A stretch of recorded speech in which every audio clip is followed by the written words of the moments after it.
So here we are canning some potatoes and green beans. As you can see, we got a canner full. Hopefully have a canner full. Our canner only holds 7 quarts, so. But all they are is fresh green beans. She snapped them earlier, and I peeled and cut the potatoes. We just blanched them. So hopefully they work out good for us. We're gonna do 2 canners full. Probably not tonight. It's already getting kind of late. So we're gonna do another canner full tomorrow, and then tomorrow we're gonna can a bunch more stuff. So we'll show you what we're doing tomorrow as well. So right now we're gonna finish stuffing these jars and get them in the pressure canner.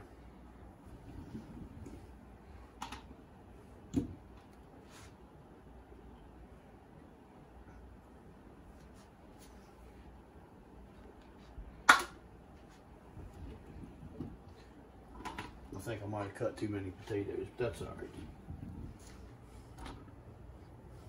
Maybe. Now, can you water bath these, or? They claim not. We're gonna pressure can them. Could you water bath them? I don't know, maybe.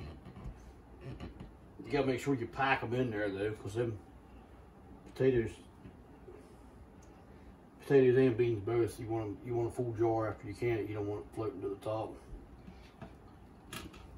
We blanched them for, I think 12 minutes is what it ended up being. Just enough to get the starch out of them, so the water that's in here don't turn creamy looking. Shouldn't turn creamy looking anyway. this is our first time doing potatoes and green beans and canning them, so we're kind of eager to see how they turn out. Right. We like potatoes and we like green beans, so. While I have a meal, it should be an easy meal. Just grab a quart of these in the wintertime and dump them in the pot and heat them up and get them in your gut. All right, there's the first batch. They were done about 11:30-ish last night, canning, so we pulled them out this morning. I'm cutting potatoes, peeling potatoes now for the next stuff. We have another canner of them on right now. It's right there. It ain't quite ready yet. It's not dancing, but it's building pressure. And there's some kibalsi for the next batch of stuff, and she is cutting onions up. See your fancy eyeballs? Hey, it works. So our next batch is going to be kibalsi, onions, potatoes, and squash. So they're going to be pretty much ready to eat meals. We're going to do 14 quarts of those too. That's only because our canner only holds 7 quarts. So once we get those jars jarred up, we'll come back here after a bit and show you what we got. But I like them fancy glasses she wears. I do too. It's starting to wiggle, so we know we got 15 pounds on it. So at our elevation, you need 15 pounds of pressure in the pressure canner. So now that we got that set, we got our timer set for 40 minutes. And we just keep an eye on that. So we're going to have to turn it down a little bit because it's starting to dance a little bit more than it should. So for now, we'll turn it down to probably about 3 and keep an eye on it. So we got this going. We're getting ready to start blanching more potatoes. We're cutting up. We should have plenty of potatoes. We shouldn't have to blanch them anymore after we get this batch done. So yeah, when you do potatoes, you got to blanch them because it keeps the water from turning milky.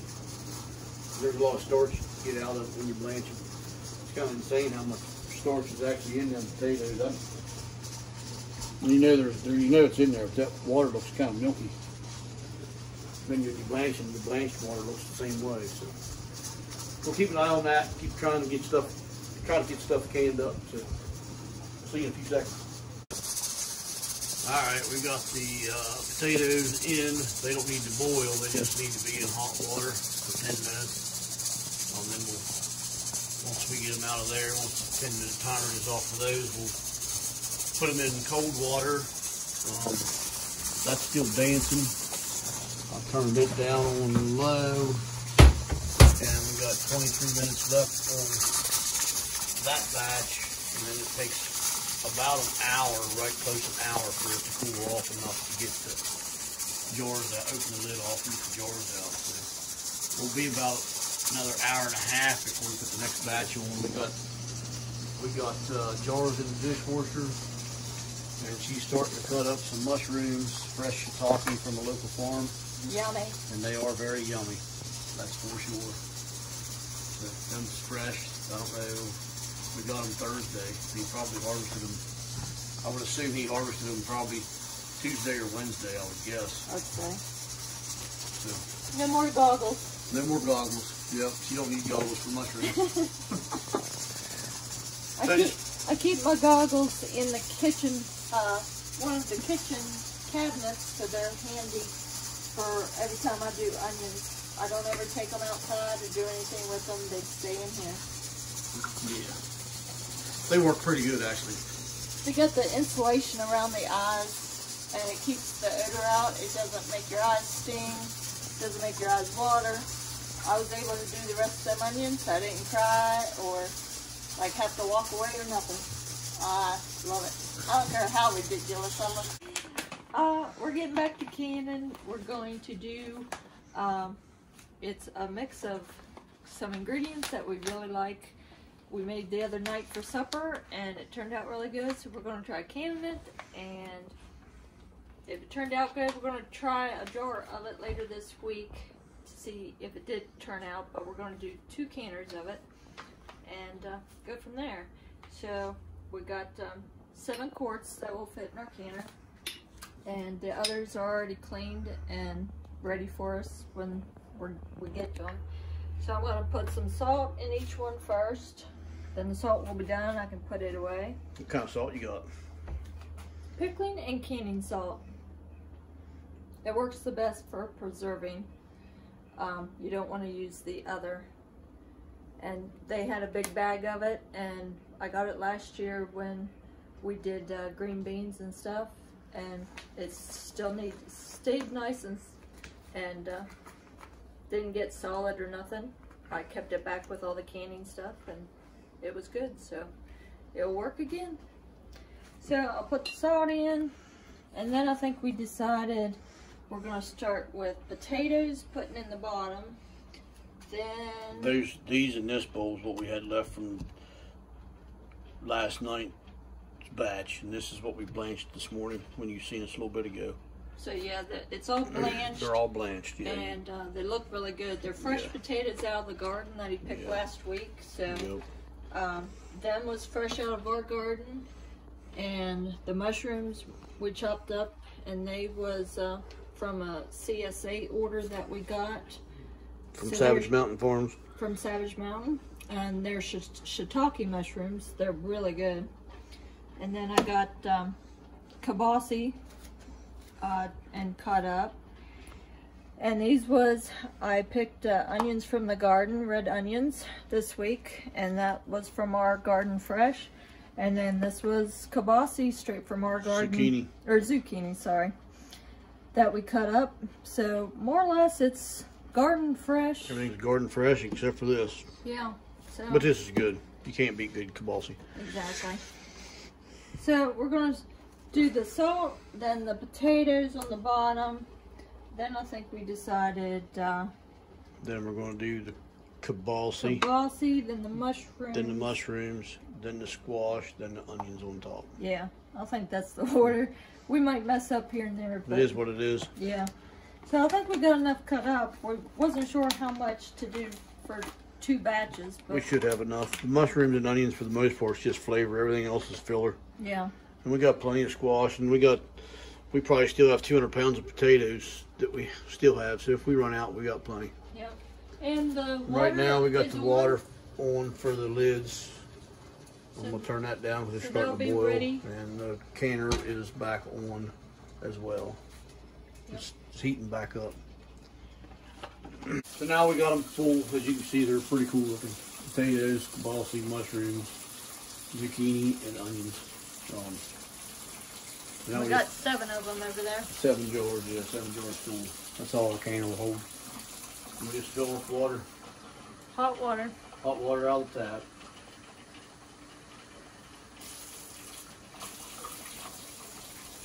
Then we'll stick a knife down in and make sure that all the air bubbles are out.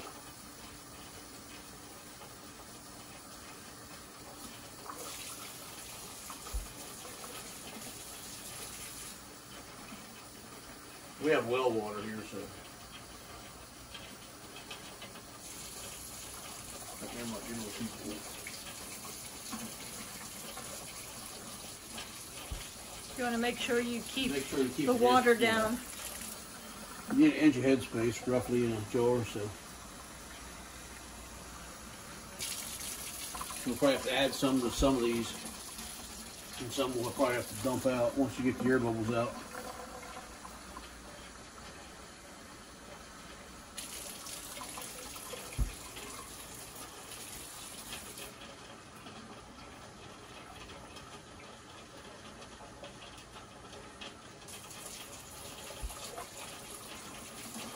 This here's a meal in itself, so when we're in a hurry to do something, we'll just go back and grab a jar of this and throw it in the pot and heat it up and eat. All the prep work's done. Our lids are done boiling.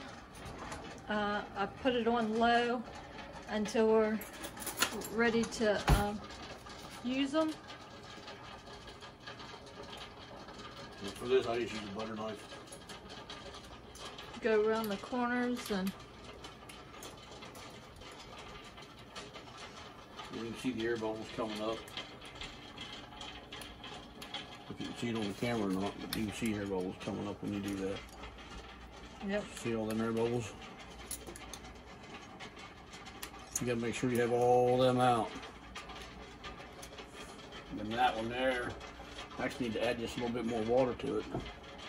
The water level's down to here now, so I need to fill it up. It's pretty good, but I'm gonna add just a little dab. Then I'll set them over there. Now I know that one's done.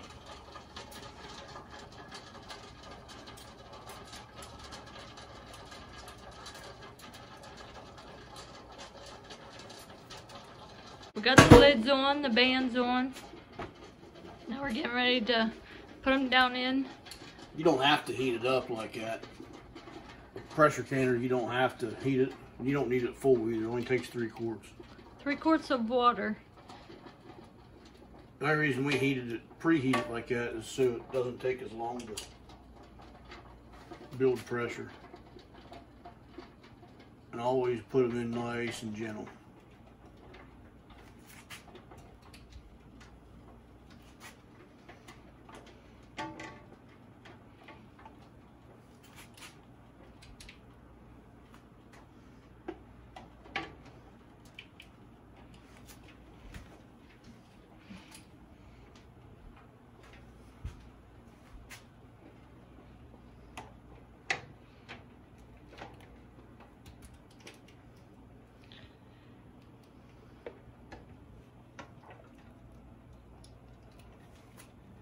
And the last one going in.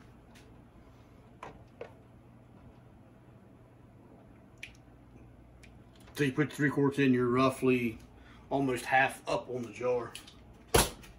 It's hot. Don't grab that with bare hands, it's warm. That's only like the second time you did that. Yeah, in the last 20 minutes.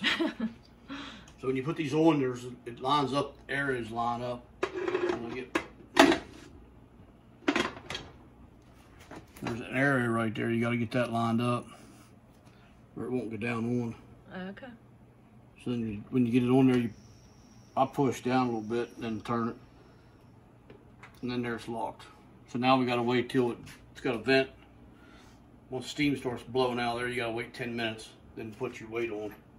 And at our elevation, you need 15 pounds. If you're under 1,000 feet, you can go down to 10 pounds, but we're roughly 2,700 feet here, so we need 15 pounds. So now it's just a waiting game. I'm gonna turn it back up. You usually don't take very long for it to start venting. No, a couple minutes. And then after the weight's put on, You have to wait for it to start rocking and get it to a nice rock where it's not going crazy, but it's not doing nothing either. And then it's 40 minutes? 40 minutes, yep. So.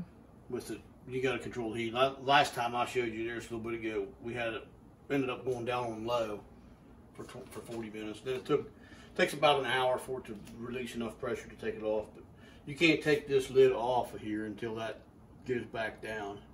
That there's a pressure sensor, little thing right there. When it's up, you can't take the lid off. You'll ruin your food and you'll burn the guts out of yourself. So yeah, so you got to make sure that's down before you take the lid off. And it takes about an hour to cool off, roughly. So the last time we did it, it was about an hour. So yeah, it's 45 minutes to an hour, somewhere in there. So it's right now it's 1 o'clock Sunday afternoon. So it'll probably be 2:30 or so before we actually start the next batch. We got. And here we are. We got the batch of. We have one more batch to do, but this is the one you've seen us jarring up. With the kibasi. Potatoes, kibasi, onions, mushrooms, and squash. Looks like the kibasi's kind of floating. But man, it smells so good right now. It looks so good. Yeah. Interesting. We have one more batch to go in of that mix, and then we're done with the canning for the day. And then we're going to start a new project, hopefully this evening. Yeah, hopefully. We'll tell you about that here in a minute. But here is our... So far, we got 7 more jars. Yeah, we'll have 7 7 more more. of them to do. That'll be 28 total that we did, more or less today.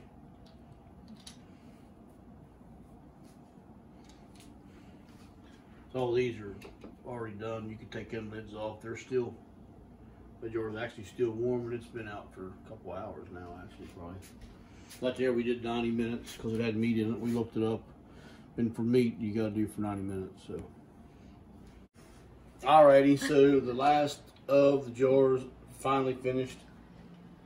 So that went down, so I can take the lid off and use pot holders because it's pretty hot.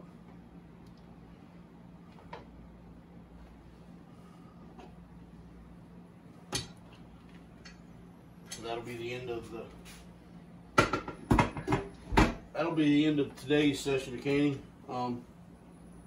Pretty successful. Oh yeah, pretty successful. We got 28 quarts, 28 meals. Each jar we did today is a meal.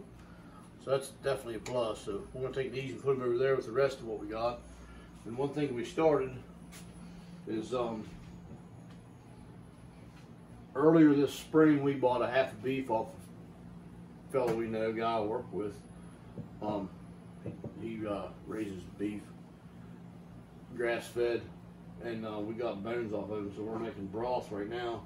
We just started that, put a pack of bones in, covered it up with water. So Wednesday-ish probably, today's Sunday, so Tuesday night we'll probably turn this off, and then Wednesday we'll probably can it, and I'm not sure if we're going to put it in quarts or pints, one or the other. So far this year we've done 34 pints of green beans,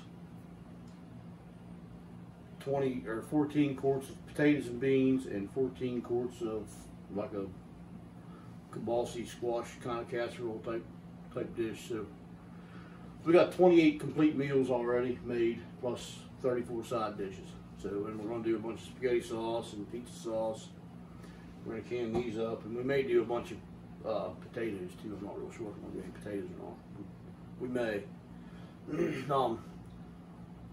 Probably gonna mess with pickling some of the peppercini peppers. We'll see once. I'm not sure if we will or not. We may pickle some peppers. But other than that, I don't know that we're gonna. And corn. Sorry, we're gonna do some corn once it comes on. I'm not sure when it'll be. Probably another month or so. our corn will be ready. We're going to can some of it. We're going to put it in pints. But anyways, that's where we are prepping food. The roaster here, I just ordered this week. We never had one before. No, we just got this. But we wanted to give it a try for spaghetti sauce, because every video we've seen, people's using that, and seems to be easier doing it in that than on the stove. So it's a 22 quart. It's a cheap one. If we don't like it, we didn't want to spend too much money on it. But we'll see how it goes this year, and if we do like it and we want a better one, then we'll get one. But got it at Walmart on their website. They had, because the store doesn't sell them anymore. Right. But yeah, it came in the mail, so it was free shipping. I think it was like $50 or $51 or something like that. That's all it was. It wasn't very much, and free shipping. So you know, it's worth a try. Oh yeah, last year we did our spaghetti sauce on the stove. So this year we'll be able to do it in that. So we'll see. And now we can do, without having the stove on for days on end, we can do bone broth. So, and our neighbor gave us a bunch more beef bones. So we should be able to do at least 3 batches of beef bones, and I think 1, maybe 2 batches of chicken bones too. So yeah, we should have all the broth we're ever going to need for a little bit. Anyway. Yeah. Anyhow. So, anyways, it's been a long weekend. Hot weekend. Long hot weekend in the kitchen. Yeah. Thank goodness it was rainy today. Yeah, today was all rainy. It was like 64 degrees, I think, outside. It's all hotter it got, which, you know, it's pretty cold for this time of year. But how warm did it get in the house? Well, it's way too hot. 80-some degrees in here right now. But anyhow, you'll have that, I guess, when it's canning season. You gotta do it when the stuff's on. So what do, you know? So anyways, we're gonna wrap this one up here. Hopefully somebody learned something. If anybody's got any questions or suggestions on something else we can for meals or meal preps or something like that, let us know, because we're interested in trying different stuff. So, and we do a lot of different stuff with our zucchini. Last night, as a matter of fact, for supper we took a zucchini and cut it lengthways, and she dug out the bones or the seeds, the bones. It'd be a little rough with bones. Dug out the seeds and she mixed up some pepperoncini peppers, onions, and cream cheese, mixed it up and put them in there, and threw the shredded cheese on top, and I put them on the smoker for about, and I chopped up some kale and put on top of the cheese. Kale on top of that, yeah, and I put them on the smoker for about an hour, so, and they were really good. Oh my gosh, that was, I like the buffalo chicken zucchini boats, but that's really probably my second favorite. Yeah. And we do pizza. We're going to put some menus out. Next time we do something like that, we're going to video it and give you guys ideas too. So one night this week, we're going to make pizza with pizza sauce and pepperoni and cheese. We're going to do with zucchini. So when we do that, we'll video it, and we'll probably do it outside on the smoker. Only because it's so hot in the house when you do stuff like that. Turn the oven on when it gets too hot in here. But when we do that, we'll let you know. And we'll put it on. We'll put it on for you so you get some recipe ideas. I think she wrote some down. We might start putting some recipes together and putting them in the descriptions. But at this point, we're not gonna. But we will be soon in the future. So that being said, we're trying to get ready for winter. Hopefully, everybody else is having a good summer harvest and getting prepped. So, till we meet again, take care and God bless.